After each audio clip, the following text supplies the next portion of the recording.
And with the cold weather ramping up across the Arklatex, energy providers are preparing to act in case the area experiences power outages due to those storms. Now, KSLA spoke with SWEPCO about what they plan to do in case of outages. While the winter storm does present some challenges, SWEPCO is ready to lead into action if they are needed, with hundreds of employees on standby.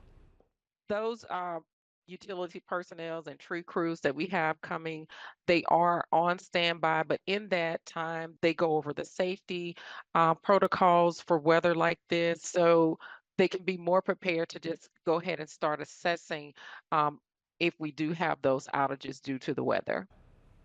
She added that the strong winter weather could affect how quickly crews respond to outages due to the conditions of the road or the buildup of ice and snow on power lines. And Entergy in Arkansas also said they have crews ready to go in case of any outages. And both energy providers echoed that while working in difficult winter conditions isn't common, they're more than prepared to quickly restore any outages that may happen.